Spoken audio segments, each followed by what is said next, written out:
Hey everyone, it is October 15th. We are midway through Shocktober.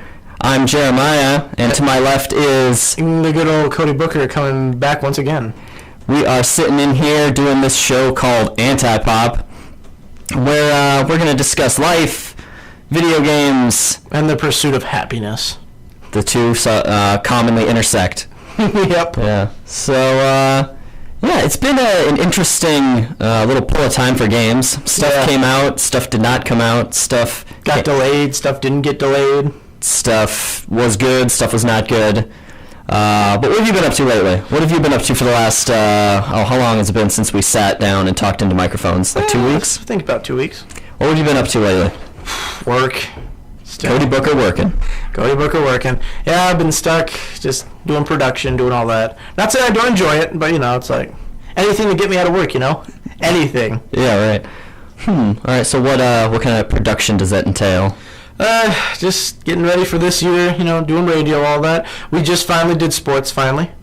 Oh, yeah? What do you mean? Because our sports team is kicking off, right? Yep, the hockey team just did their first game last week. Last Saturday was the first time, I think, in 8 years we had sports going on the air.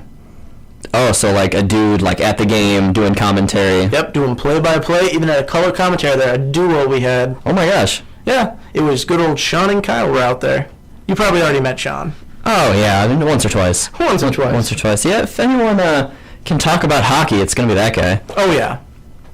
Well, cool. I mean, it's about time this radio station started to take the form of a college radio station again. Yeah. I mean, music and sports kind of seems like it should be the cornerstone of what we do, but... Oh, yeah.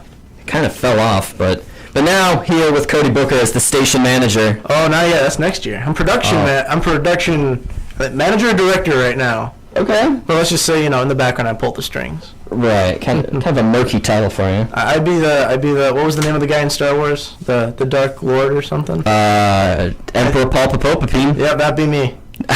Okay. It's like, he's the poster child. I'll just pull the strings back here. You have too much hair to be Emperor Palpatine. Yeah.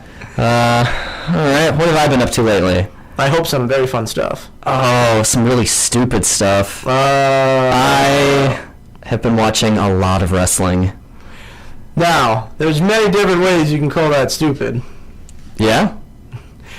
Personally, my idea of stupid is fun stupid. Oh, yeah. I mean, I wouldn't sit down and watch something that was stupid every day for several hours. Yeah, I would not do that, but... This is real fun, stupid. This is sweaty men in their underpants body slamming each other. That's the American dream. That's what Jack Swagger says, at least.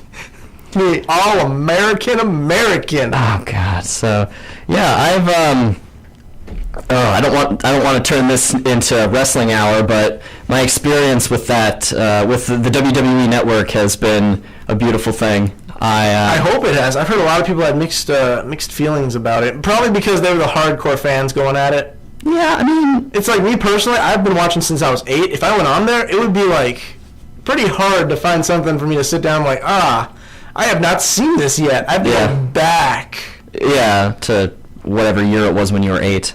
Gotta go back to the Hulk Hogan, brother. Oh, I just watched the Hulk Hogan match. It was glorious. No, so I was trying to figure out where I wanted to start watching from, and I thought, you know what, the Attitude Era is stupid, and that's what I want to see. So I thought, all right, I'm just going to watch every pay-per-view from 1994 on, and then I was like, well, but I want to follow the current stuff. But you don't want to sit there for about 2-ish hours and just sit there watching everything go down every Monday Night Raw. Well, yeah, not from 1994. Because that would take you a long time to get to where it is now. Yeah, so I decided I'm going to start watching from the most recent Money in the Bank match. Very good. And, that's where I'm at. Dean Ambrose is insane. He is probably my favorite kind of insane. See, so when I started, my love of these characters is rising and falling. It's weird. Yeah. Because when I started... I was in love with the Wyatt family. Oh, one of my favorites. And Goldust and Stardust.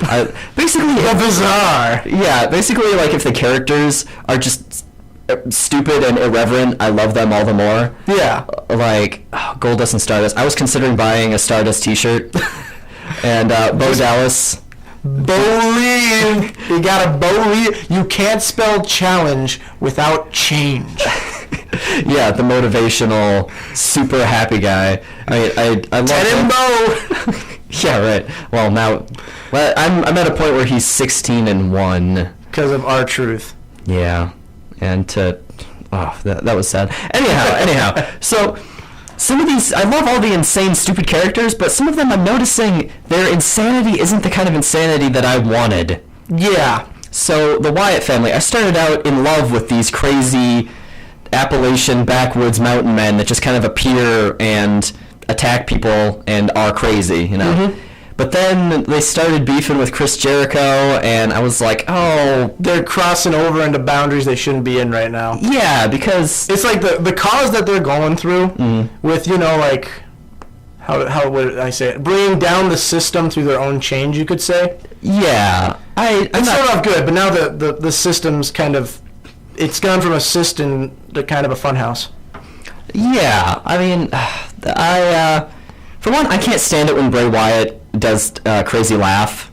The crazy laugh? Yeah, like something bad happens and he's just like, ha ha ha ha ha, or whatever. I don't like that. And then when he started like... He should be like twiddling a mustache while he's doing it. Yeah, I don't want that. That kind of thing. I don't like that. And then when he was talking to Chris Jericho, he was like, save us, Chris! You said you'd be here for us! And like that... to me was like alluding to he has some kind of deeper trauma and he's not actually just off the handle insane. There's some kind of deeper method in him or something. Have you seen when they first reintroduced Chris Jericho back, like the new age Chris, the good Chris from the bad, because, you know, like they go between face and heel, it's called being good and bad. Mm-hmm. There was a time where he was a heel for a long time. Okay. They returned him with all these cryptic messages, kind of like when the Wyatts. Yeah. It was all cryptic, just children saying he said he'd come and save us. Okay. And then you thought it'd be some creepy guy coming out. Out comes Chris Jericho, and he's just acting crazy. And I'm just like, because I can understand that watching Chris and how it's like, save us, Chris. Yeah, like so, like maybe he. Bray Wyatt felt wronged from his childhood when he used to watch Chris Jericho on TV or something. Yeah, and I do agree with you with the whole save us, Chris, because it's like when you go against Chris Jericho, it's kind of like, okay, now it's just you're trying to throw them in the limelight where they shouldn't be right now. There was no build-up for them versus Chris. Because normally what they'll do, Wyatts will just appear out of nowhere, sometimes fight against someone and leave, you know. Mm-hmm. Guerrilla style in swarms, which swarms in WWE is 3 people. Yeah. But I mean, it worked for them, but now it's just gone over the top, and I don't know how far you are right now. They are just beginning to hype up SummerSlam. Brock Lesnar was just announced that he was going to be fighting. Oh, so you're not that far behind yet? Not too far, okay. No. So it hasn't happened yet, and I don't think this will spoil anything for where you are right now. Mm-hmm. I don't think it will. Because I haven't watched in like a month and a half because I haven't had a TV to watch it. I've been keeping up on, you know, Facebook and everything. Yeah.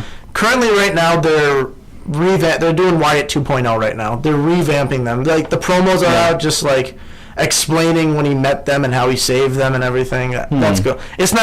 Nothing's been ruined. That's just they're putting juice back into them. I think that's what the stable of characters needed, because things were just starting to get kind of weird. I mean, yeah, you can look at like the deeper fiction and the business timing of, okay, well, we need to get the Wyatt family more established. Let's let them fight Chris Jericho. That'll put them on the map. You can do that, but really, I just want them to be crazy, and I want it to be completely insane all the time. Oh yeah, first time they ever were introduced. It was it was one of the only times I got really excited. Like, and I was 19 at the time. I'm like, yeah. Just everything goes dark. Just walking out with his lantern, with the little, you know, LED lighted lantern. Yeah, that's funny. He's not allowed to have a candle lantern. And yet at the pay-per-views, he will have a fire one. Really? Some he will, some he won't. It's like the major ones he will. WrestleMania, he walked out just straight up, just fire everywhere, carrying it. That I liked. Huh.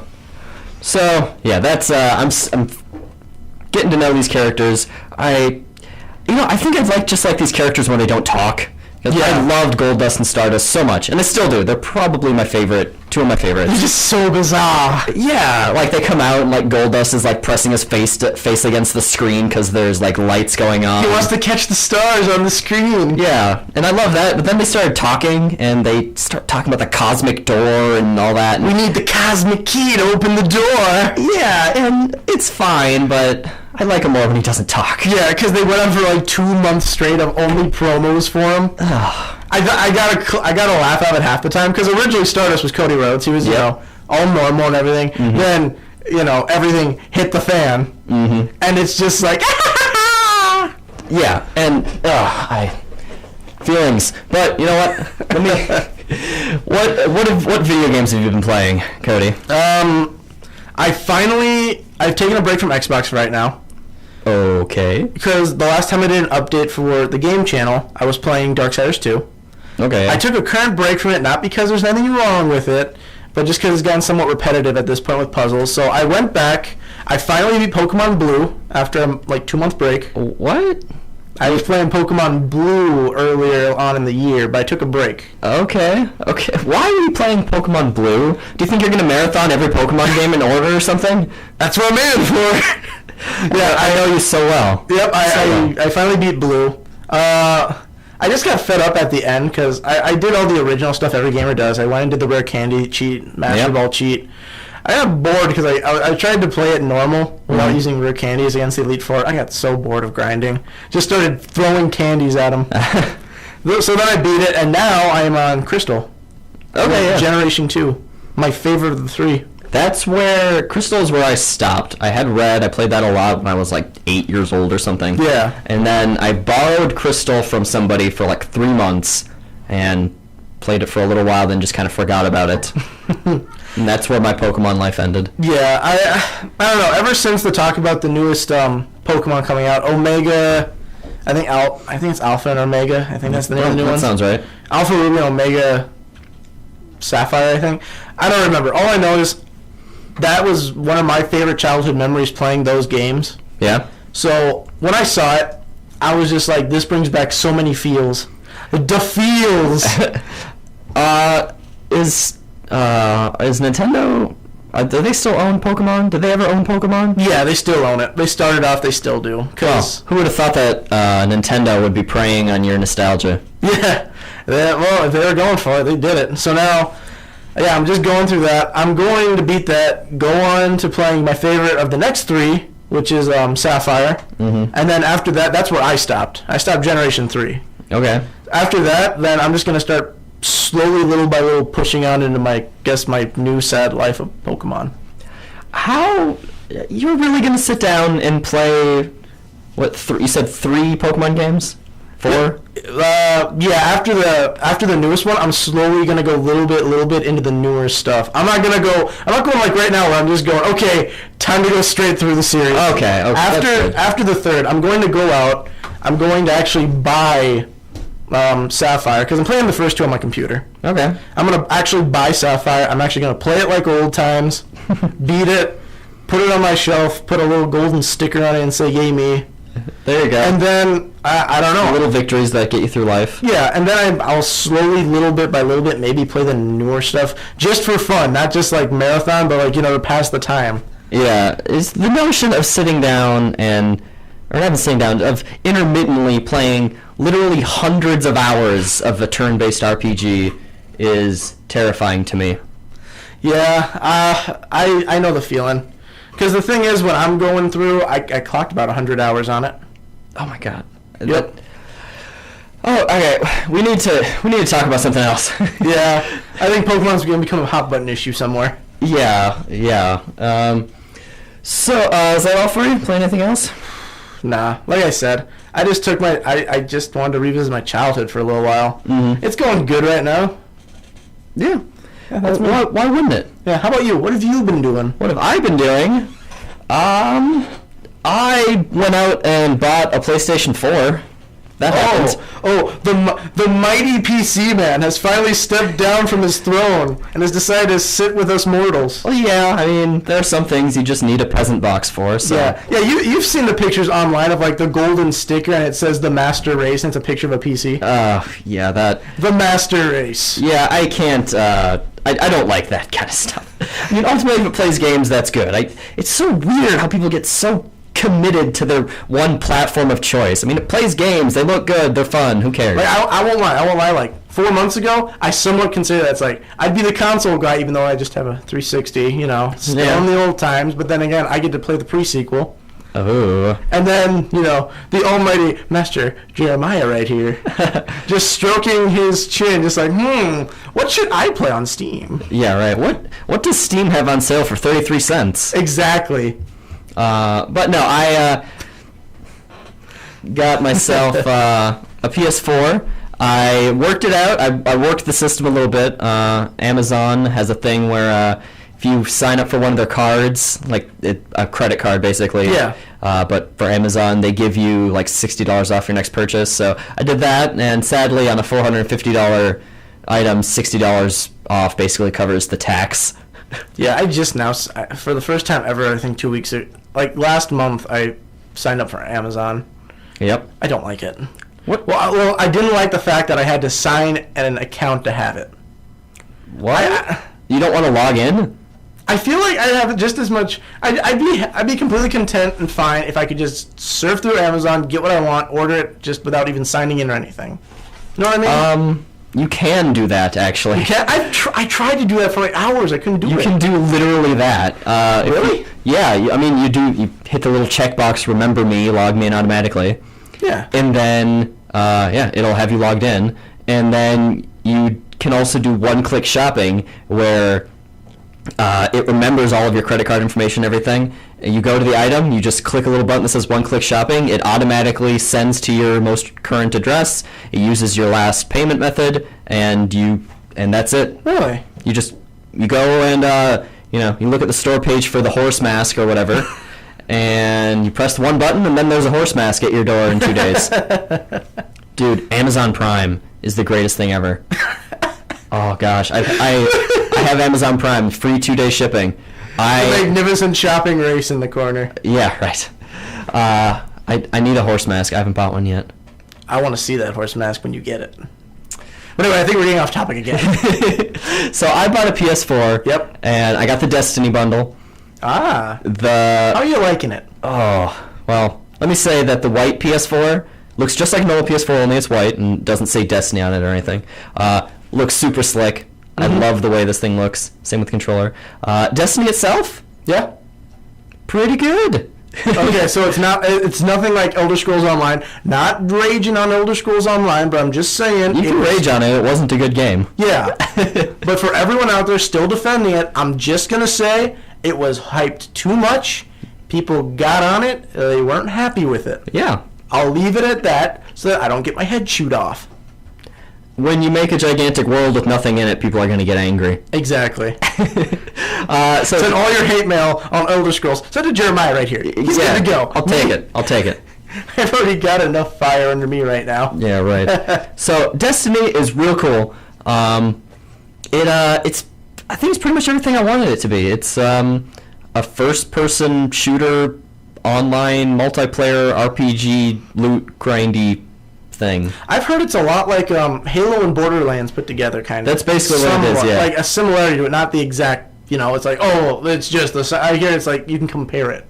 Yeah, I mean, I've described it that way. I mean, it's always really reductionist to say, this game is like Halo or whatever, or to compare one game to another. Yeah. You have to talk about a game based on itself. But, let me break it down this way. So I loaded it up. I got to choose, you choose from one of 3 classes. Yep.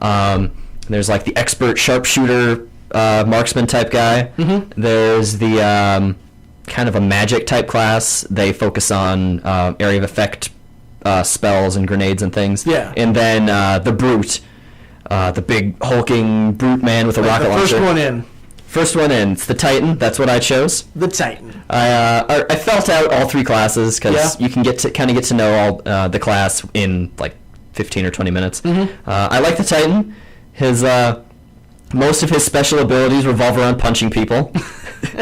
And it is so wickedly satisfying to be in the middle of a firefight and just, you punch some monster right in the face and they fall down, and then you go back to shooting people. It's glorious. So I'm liking the Titan. He gets in there, mixes it up. The shooting in that game is fantastic. It is? It has been way too long since I've played a really good first-person shooter. That actually does sound really good right now. Like, me personally, I do not spend my time anymore playing Call of Duty games. Not because Call of Duty is bad, or, as some people might say, a little overplayed out by now. Yeah. But, just saying, to me, it started to feel repetitive because it feels like I'm just doing the exact same motion. I'm doing the exact same thing they're shooting every single time. You go online, shoot, certain places you gotta shoot. I feel like, at least with Destiny, it looks like there's more to just shooting. Yeah. So and that the shooting is somewhat very fluid. Yeah. So when it comes to a successful FPS, yep, it has to. When you really break it down to what its core is, I think the moment-to-moment action, the shooting needs to feel good, the movement needs to feel good. You need to move and shoot and have it. There's no easy way to describe it, but it has to quote-unquote feel. That nebulous term that you can only really get from video games. It needs to feel good to play. In my idea, I always think it's got to feel like you're the one holding the gun, other than just like I'm holding a controller and now pushing buttons. Yeah. You need to immerse yourself. Yeah. So that and they totally nail that. If the guns aren't fun to shoot, it's not going to be fun to play because that's mostly what you do. I hear there's a lot of guns in there. There are a lot of guns. More than Borderlands. Yes. More than a bazillion. Yeah. But in addition to having guns that are fun to shoot, you also have all kinds of special abilities. Mm-hmm. So my Titan, his melee is to punch. His special melee, which is basically just a cooldown, is like a supercharged punch where I punch someone and they disintegrate. Nice. My punches are just that good. Nice. The hunter class, like the lone wolf sniper type guy, his melee is a knife, and then the special version of that is he actually throws the knife, like Call of Duty style. Yeah. Like a throwing knife. One hit kill. Well, you do a ton of damage. Let's not get carried away here now. Yeah, come on, jeez. Trying to talk about video games, you're trying to have fun here. You're like, one hit kills, jeez. What's wrong with you? And then every class also has a super, where... Is it kind of like the next tier of the class itself, or is it just like... No. A move they have? It's like a really special move. Oh, okay. So you have this little bar that fills up, and as you get kills, it boosts, it fills up a little bit faster, but it's also just on a timer, so every 3 minutes or whatever you'll get to do your super. And for my Titan, he slams the ground, and everything around him in an area of effect just takes a massive amount of damage. Nice. Probably dies and disintegrates. I take it that's the burial system in this game. Still haven't died, we're just going to disintegrate it. Get the Titans in here. We need to disintegrate this battlefield. The Hunter, he gets a golden gun. Golden? Like GoldenEye style. And just straight up goes to town with it, I guess? Yeah, so he gets this revolver, and he gets a couple of shots. I think he gets 2 shots with it, and they do absurd amounts of damage. Nice. Yeah, and then the Warlock, or the kind of magic type, it's Magic E, not magic class.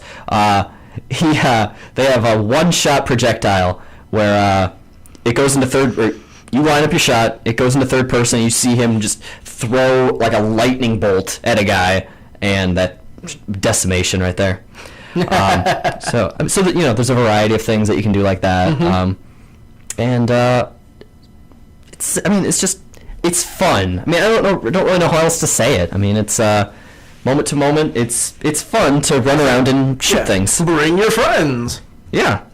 I also heard of this thing in the news in the last week. I think it was. I heard something about a place called the Loot Cave. Are we transitioning into news? I think so.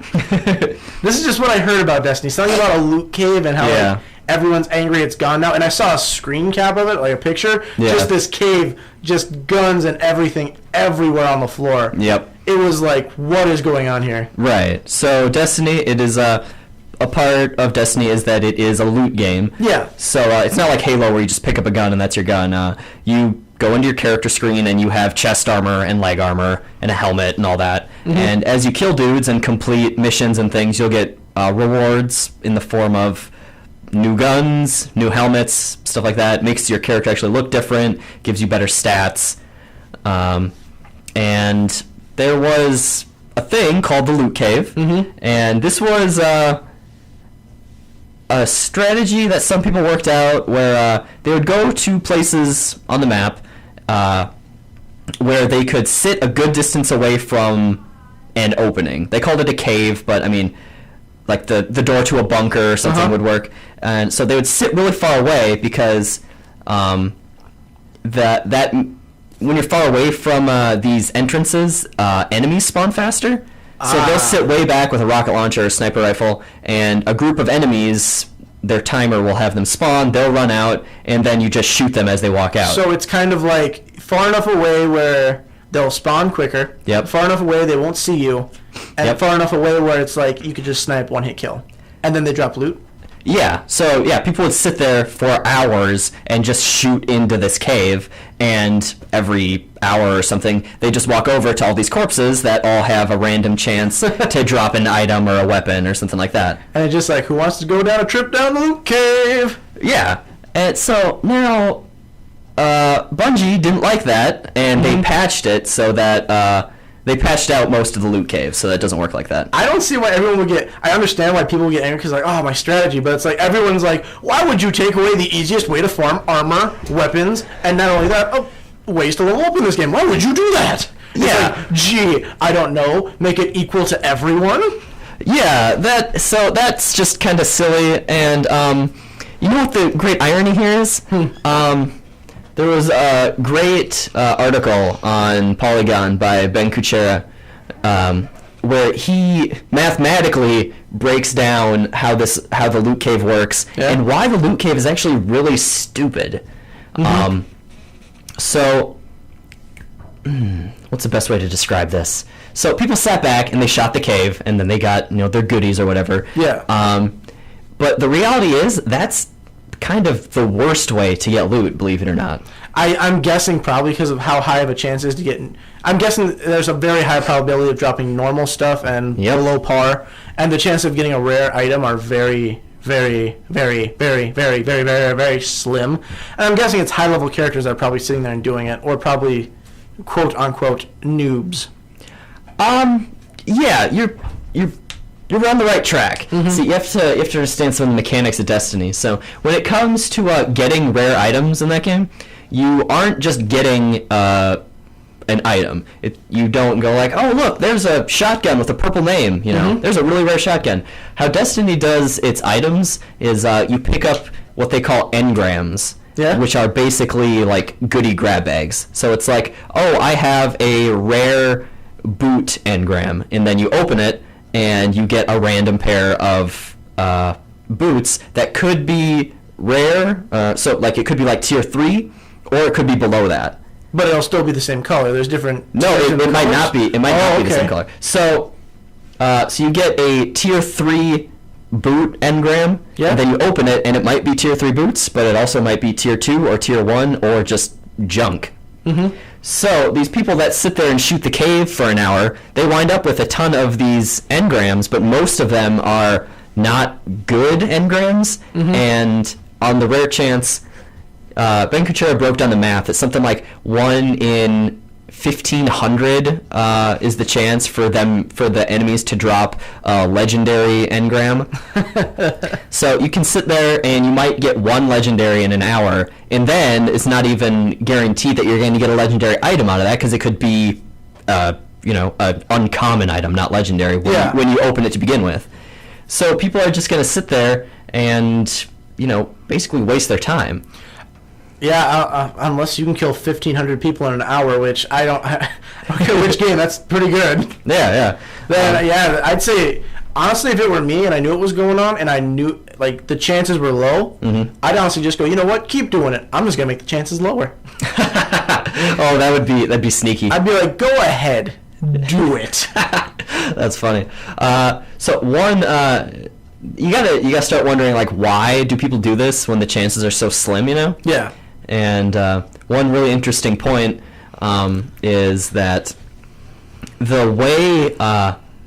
the way loot is doled out in Destiny is really not very good. So you think back to Borderlands. Yeah. When you open a chest in Borderlands, I mean, like, it's like a sci-fi chest, and there's like a shot of like all these locks unlocking, and the top of it slides apart, and like a pedestal rises, and there's smoke all around this beautiful new gun that you just got. It's so supremely satisfying. And like when you kill the last boss, it literally like showers you with dozens and dozens of guns and armor and everything. Just colors everywhere from purple to blue to green. It's like it's throwing out the rare chances of guns coming out. Though it's a boss, it'll have a higher probability. So it's kind of just like giving you what you have earned. Yeah. So but it's amazing. Like, it literally is raining rewards onto you, you know? Yeah. Nothing like that is in Destiny. It's just like kill an enemy, there's a gun. Or kill an enemy, there's what's the word again? Engram. Engram. There's an engram sitting there. Would you like to pick it up? Sure, why not? Let's see what it is. Yeah, I mean, basically it's a little glowy colored thing sitting on the ground, and you walk over it and pick it up. And really, the best equipment that you get through vendors. So there isn't even a matter of, oh, look, there's a cool thing over there, I'm going to go pick it up. It's, I selected that I want this reward from a menu. So you don't get that wonderful satisfaction of opening a vault and here's this amazing treasure trove, you know? Yeah. And it's not like double rainbows are shooting everywhere while you pick up like, I got it! Yeah. There's no rocket launcher at the end of the double rainbow. Yeah. There's a text screen that says you got a rocket launcher. Anyhow, so because there's no fanfare like that in Destiny, I think people, console players, I think you need that. I mean, everybody needs that. Everyone needs the satisfaction. I mean, look at Final Fantasy. They even gave that little dun dun dun dun dun dun dun dun at the end of that. Yeah. So this is the only way you get to see a whole bunch of brightly colored stuff, and it's just natural for people to be like, "Oh, this is great! I want this! This is so satisfying!" You know? Yeah, and you also get like, with a lot of things dropped, and also like in Borderlands, it's like I have variety I can choose from, or I can let things stay there and just walk away. Yeah, and and like I said, the sad irony is the best equipment in the game comes from vendors. Yeah, and I believe in the article Ben Kuchera broke down. The ratio of number of legendaries you're likely to get per hour from shooting the cave versus the number of legendaries you can get through the vendors, because Destiny is a game with about 1 million different currencies. Oh, really? Oh, jeez. I literally cannot keep them straight. It's like, because I know it's a planetary, like there are other planets and everything. Is it like planetary currency from every planet or something? No, there's one general currency which you use day to day, like that's your gold basically. Yeah. It's called Glimmer. And then there are also strange coins which you get for completing raids. So, you trade 23 strange coins to this guy and you get a legendary assault rifle or something like that. I take it somewhere there's probably an exchange place. Exchange these Glimmer for these coins. No, there isn't. Really? All of these currencies are independent of each other, basically. Really? So you want to get, spin metal so that you can buy something requiring spin metal. You have to go either get it as a reward from quests, or you need to go into the field and collect it. You want Glimmer, you need to go and grind out quests. You need to sell equipment. You need to do stuff like that. You want strange coins. You have to do. You have to go out and do raids. If you want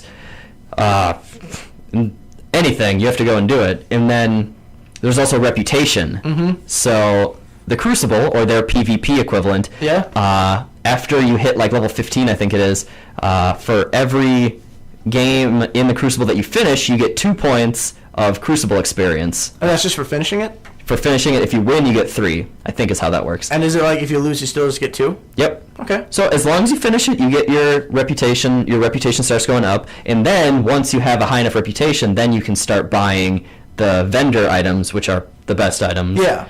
And it's actually faster to do that, but the irony is that it's not nearly as satisfying. It doesn't feel great to run into a gigantic cave full of loot, Yeah, so what I'm getting at from Destiny, because like I said, I haven't played it yet, what I'm getting at it is very fun, it's rewarding, but there's not much, what's the word I'm looking for? There's no instant gratification. Yes. Like with Borderlands, it's like, shiny guns raining from the sky! Yeah. With this, it's like, text screen of a shiny gun that could have rained from the sky. Yeah, and you feel good after you get it. Like, you get a great shot of your character, like, in the menu screen where they're just standing there looking tough in their armor with their rocket launcher, and I mean, that's really cool. And then there's, like, a neutral zone where people just kind of hang out. Like, there's no missions or anything there. It's where the vendors are. And you can see dozens of other players just running around. And, like, you can look at each other and be like, oh, wow, look at that guy's assault rifle. That's cool. Mm-hmm. Or, like, look at his helmet. Well, you don't wear your helmet there, but look at his chest plate or something. Look at her chest plate. And by the sound of it, this isn't a game where it's like, I'm wearing helmet and armor 24/7. It's like, no, I do take my helmet off when I'm in normal places. Yeah. All right. I mean, you leave the rest of your armor on, but you take the helmet off. It's not like, this is attached to my face. Yes, not quite like that. So yeah, and then so people are angry about them cutting back on loot caves. Mm-hmm. They still exist, but the next patch is scheduled to remove more of them. Oh, for some people that's sad. Oh, so sad. So sad. There is keeping going with the Destiny news train. There's a patch that just went live yesterday, I believe, where they rebalanced some of the guns. The assault rifle does less damage, and headshots do less damage with it now. Really? Yeah. You'd think a headshot would be like, oh, he's dead. No, you have a certain amount of health. It feels, when it comes to the shooting to damage ratio, it feels real similar to the first Black Ops, Call of Duty Black Ops, in that you can take a couple of hits, but you're going to go down pretty quick. Okay. Not quite like Battlefield or something, where it's like, oh, he gave you a harsh look, you're dead. So assault rifles do like 4% less damage now. Headshots went from doing 1.5 damage to 1.25. What they call the scout rifle, which is like the single shot semi-automatic rifle, it shoots as fast as you can click. They beefed that thing way up. It's way more powerful. Nice. And these individual stats aren't super interesting, but what is interesting is the backlash that Bungie got from this. Really? I was looking at a news article, and in the comments, people were just going crazy about this. Over just like nerfing some guns and bringing up some power for others? Really? Kind of. They didn't say that, but there was a lot of like, oh yeah, I'm so glad I stopped playing this game. They didn't even make it right. Oh yeah, this game started out good. Now they're starting to change everything. Oh, I can't take a game seriously that's had 3 major patches in the last month. I'm angry. I ever wish there was a slap button in some places. Yeah. Yeah, they need a thing that lets you punch through screens. Through the screen, just wham! Yes. And I don't know. I wonder if that's just people being angry for the sake of being angry, or I don't know. Well, I think it's just they have nothing else to argue about it. It's like, this is just me saying as a person who hasn't played. Mm-hmm. It's like, I take it like the game must be good. Where at the point it's like they have nothing to complain about except for what just happened, and the only thing they can go to is, this game's bad. Tell us why it's bad. It's just bad. Yeah, I mean, the one thing that really stuck out to me was some guy saying he can't take Destiny seriously because they've had a couple of major patches since they launched a month ago or whatever it was. So what you're telling me, and this is just what I'm taking as a person who's played. This is technically an MMO, right? Technically. Yeah. Now he's getting angry at the fact that we have just released a completely brand new MMO, and we now need to patch it because of all the things that are very, very slightly wrong. Yeah. Something that World of Warcraft, considered the biggest MMO currently to date, had to do when it first came out. Yeah. And he's getting angry over that. I mean, once again, it comes down to what people are used to.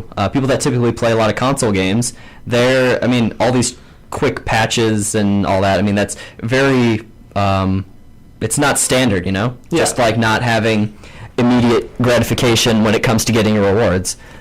People that play PC MMOs, it's a daily thing to have a patch, Yeah, it's the normal thing. Yeah. I think it might be even because of the fact that the large RPGs you see nowadays, like Borderlands, you got Skyrim, games that give you like 300 hours worth of gameplay. There's really no patch. It's just an update they'll put in. Yeah. So I think the thing with an MMO thing that they're getting angry at is like they're seeing this big old patch being placed in when it would be like a normal update on an Xbox game. Yeah. And they're just not it's like an update will just go right quick. A patch, I will admit, some patches will take a while. Yeah, I mean a few minutes. You know, Yeah. I think you touched on something really key here, though, in comparing this to Borderlands. You know, Yeah. Borderlands gives you like 300 hours or whatever, but you can't deny that both of those games were broken. Oh yeah, yeah. I mean, in addition to being an MMO shooter, Destiny being an MMO shooter where you play with other people, you go on missions, it also has to be pretty much perfectly balanced because PvP is such a huge part of it. Oh yeah, with Borderlands you can easily get one gun that can take down anything. It's like, yeah, major boss, 3 shots, you're dead. Yeah, and I mean, just the way the characters are structured too. I mean, Borderlands 1, did anybody play the Siren? I didn't. No, nobody did because she was worthless. Yeah. Her power was pointless. I played as Roland. Roland, Because yeah. I like turrets. Yeah, right. And I mean, I remember when I played that, a buddy of mine played as the sniper guy, and one of his skill trees, the bottom, like the last skill you get in that, ignored people's shields. Yeah. That is so astoundingly broken, but it's fun in the context of Borderlands. Yeah. I mean, Roland, the soldier guy, like one of his was it increases the effective range and damage of It shotguns. can, yeah, like for his turret, it can heal you. Yeah. It has its own shield. It shoots rockets now. Yeah, I mean, Things got OP pretty quick. yeah, Borderlands, like, it didn't work as a PvP, but and they didn't patch it, but it didn't work as a PvP real well. Destiny, like, there's so many more moving pieces that all need to line up perfectly. Exactly. And broken doesn't always mean bad. Yeah. Like, something can be broken and still be really good. Borderlands was broken in the right way. Yeah. Destiny, as far as I've heard, is not broken. No. So far. So There's far. always something that someone can do to break a game. Yeah. This Destiny is interesting because it's like it has its toes in PC MMOs and in console MMOs, and it does a pretty good job of satisfying both worlds because like stuff like this games have like set out to try to be the intermediary between the two, you know? Yeah. Like the thing that meshes the two mediums, you know, that meshes the PC and the console, and they wind up with the worst of both worlds. Yeah. People are going to complain about this because they're so deeply entrenched as instant gratification, really fast-paced console players and super entrenched PC. I want to sit here for 3 weeks and grind out reputation so that I can get a new pair of pants. That sounds a lot like what they try to do with Destiny. I mean, not Destiny, my bad. Not Destiny. Defiance. Sorry, they both start with D's, my Yeah. bad. They tried the same thing with Defiance. It's been months since I've even played it. I'd like to sit down maybe someday whenever I get Defiance and do a comparison of the both. Yeah. I can tell you right now who's going to win, probably. Yeah, right.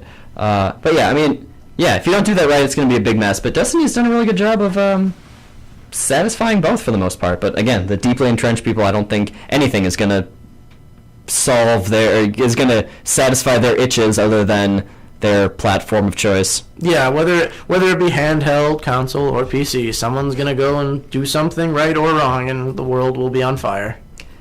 I mean, people on forums think that everything is on fire all the time, though. Exactly. Well, I think that might just about do it, unless you have anything else you want to add. I don't think so. I guess this week's episode of Antipop will be short. Yeah, yeah. Well, going a little short. This was the talked about Destiny for like 6 hours. Talked about wrestling, but in a post-Destiny world, do you need anything other than Destiny and wrestling? Well, other than Evolve coming out sooner or later, Yeah, Evolve's gonna be cool. I haven't had a good asymmetric multiplayer for a while. Yeah, it's gonna be cool. It's been a while since. I'm not saying it's ripping off Left 4 Dead because it's made by the exact same people who made Left 4 Dead, but 4 people going out, survival/killing monster. It's like, what have I heard this before? Oh yeah, 4 survivors in a tank. Yep. Fight the tank, the game. Yeah. Well, there you go. All right, well, I think that's going to wrap it up for the show this week. You've been listening to me, Jeremiah, and my buddy, Mr. Cody Bartholomew Q. Third, the Blue Booker, the 18th. Cody Booker. Yeah. And this has been Antipop. You can catch us live here at KBSB FM 90 every Wednesday from 3 to 4. Exactly. Or if you're listening to a recording of this on that old Ultranet, you can click the next video in the playlist and hear us a little bit more. That's right. All right, everyone. See you next week.